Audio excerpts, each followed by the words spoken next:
Alright, so I'm gonna apologize in advance right now. I did a like an unboxing video. We ended up buying a full suspension kit from T-Bolt USA for our CRF50. So my brother's CRF50. So like 3 days ago, well, like last week sometime, my buddy Ian told me he had a deal on a 2006 CRF50. Guy's a neighbor of his, moving to like Arizona, and he needed some extra cash, you know, whatever. Had a CRF50, had the whole top end taken off because it had running issues. And he was always talking to the neighbor, and then he ended up talking to the owner. The owner said, oh, well, like we stripped out a carburetor bolt, and that might be the problem, but they had the whole motor strip. So I got the bike for a steal. And then saying that, my brother's got a 2005 CRF50. It's what I just did my last drunken motor vlog video to kind of update you guys on my wrist. Yeah, so we've been wheeling my brother's around. He's a 2005 CRF50, and the reason why we got this kit is because and I wish I had the bike here, but it's in my buddy's AJ's house. He's teaching his girl how to ride since it's got a clutch. But where the forks are at, right here, where they pull the boot down, and they actually welded. And see, on our dirt bikes, these are aluminum and these are steel, but on the 50s, this is steel and this is steel. So he welded it shut there and then put the boots up. So we never noticed. We were always wondering why we couldn't compress the front suspension, and I guess we found out why. So, you know, is what it is.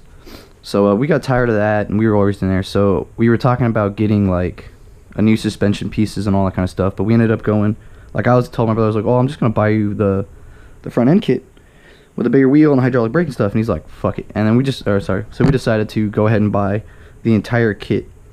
And my 50, since I thought it was gonna need a motor swap because the clutch kit and then doing a bunch of other things, a clutch kit and a big bore is going to cost me about the same as like what a Piranha 140cc engine is. So I don't really see the point of keeping the 50, even boring it to an 88 cylinder or making it that like 108 is really hard on that transmission, especially if you put a manual clutch in it. I was reading how it would like snap your input shafts in half or something. I can't remember what it snaps, but it snaps something in half in the transmission. And then at that point I need a motor swap, so we decided to just go for a motor swap anyways.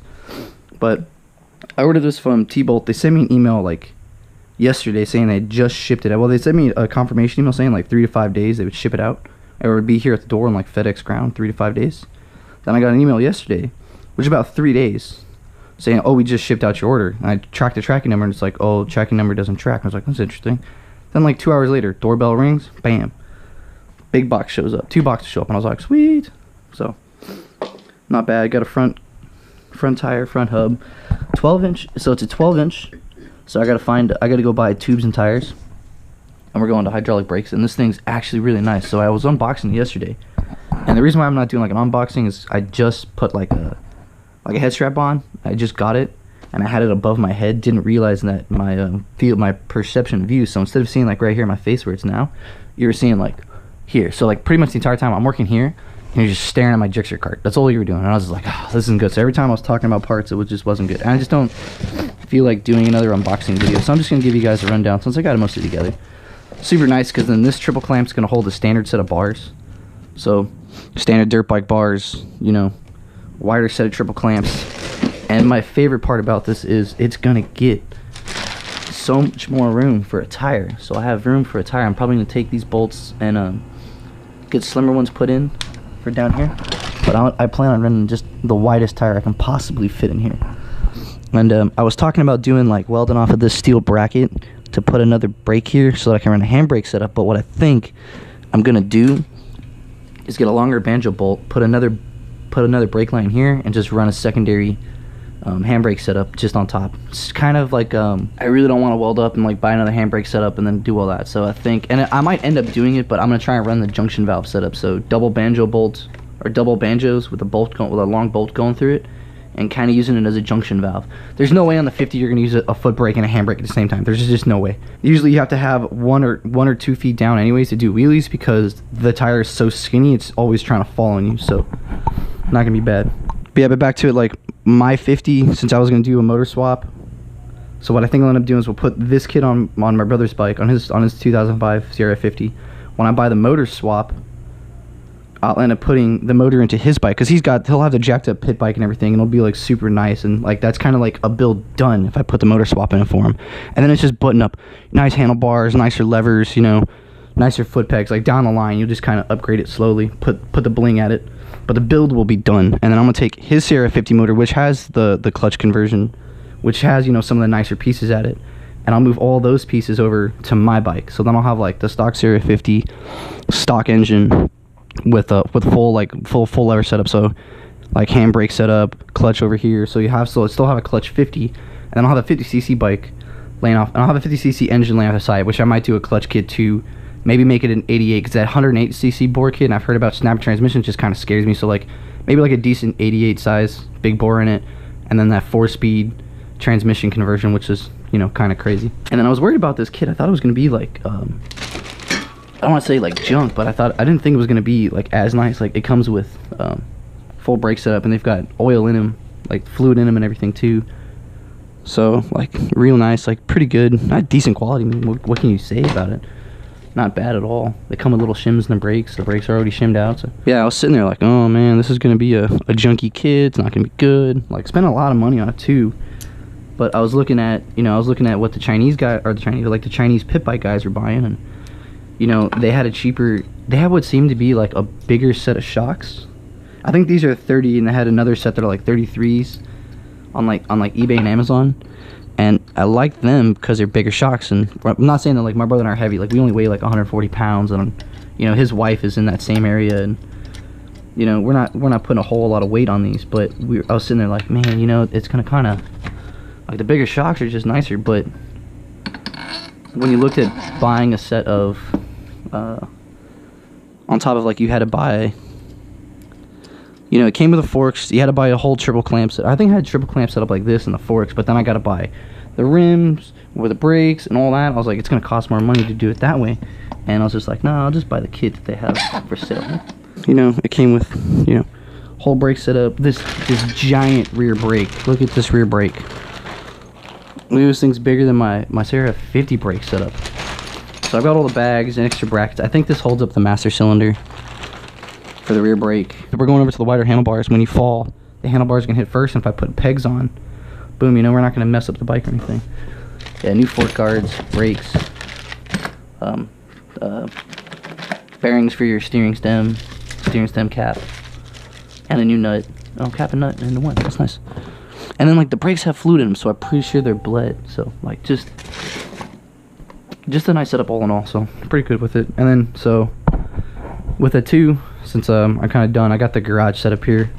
Here, let me give you guys a sneak peek of hopefully the next two projects. The Gixxer cart, I've got a ton of time in this thing, and all it's got is strip clutches.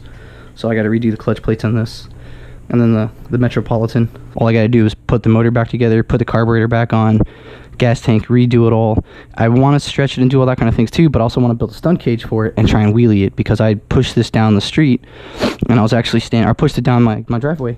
I stood back here, leaned back, and I was able to pull the front end up. So I think with power, I should be able to wheelie it. So I want to be that guy that wheelies scooters. But so my construction corner is kind of nice, neat, organized. The only thing is in my brother's toolbox, we got a couple of extra like nail guns, so I'll probably get nailed to the wall right here because they're not in boxes. And that's about it. Like the construction corner is pretty much done. If I need to add anything, I've got shelf room here, and I've got shelf room there. So if I need to, I can extend the shelves coming out. So not too bad. Good, nice and organized. And like, this thing took up all of this space, and I got to condense to this space. So I think I'm going to end up doing is probably moving the beer fridge to here.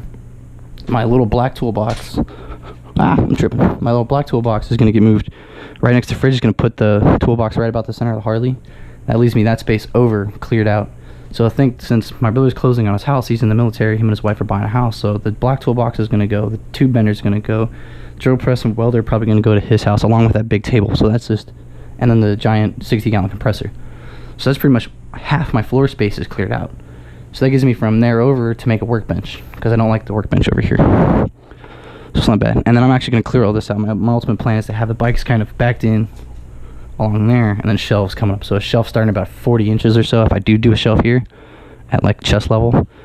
But then I've got some extra little small compressors and small welders that'll stay here at the house. So I need some shelf room that holds some weight. So I'm going to build some heavy duty shelves. But I should have this entire wall cleared out. Probably going to move the pegboard over as well. Got to make sure I don't do anything about that plug. So I'm going to do a little bit of organization, a little bit of running around. So you'll probably see a little bit more garage updates. Hopefully you see the CRF50 build coming up. Like, this is a video just kind of telling you, like, we're about to do a CRF50 build. And then you'll see my CRF50 is going to get probably the motor swap, and we're going to do a motor swap kind of thing. So we're kind of building two 50s, one a little bit more stock stunt bike, one a little bit more hopped up pit bike. It's actually a time for me to be getting to work. Good talk. Hopefully you guys like the video. Hopefully I can put out some decent content. I've got today's Thursday. We've got a ride on Saturday. The bike is kind of needs a chain and sprocket, and I need to cut a link out of that chain, so I got till Saturday to do that. So you should see this video, and hopefully we'll have supermoto ride out video for the weekend. I can't make the Sunday stunt ride with the sport bike guys. A bunch of sport bike guys are going to go out Sunday and do it. I got to work at 9 a.m. and they're going to ride out at 11, so kind of missing a stunt ride, which kind of. And then my wrist, so my knuckles are pushed back. These are kind of pushed up. My wrist had a separation in the bones, and then these bones in my elbow, the two bones here, had a movement. So I had a chiropractor kind of reset these, reset my wrist, and reset all this. So thankfully I don't have anything broken, nothing bruised, nothing fractured or anything like that. It's just movement of a bunch of bones, and it really hurt like crazy for, you know, the 2 weeks it's been. So I'm going back tomorrow morning to get this all kind of reset. So I'm gonna reset my hand, reset my wrist, and reset this again, and hopefully we'll be done. Maybe I gotta make one more visit, but I've got enough movement to chop throttle for wheelies and all that kind of stuff. So be coming back. All right, hopefully I put together a nice video for y'all, trying to get some stuff out without being too obnoxious about it, and then you know, it's gonna be a good time. So see you guys later.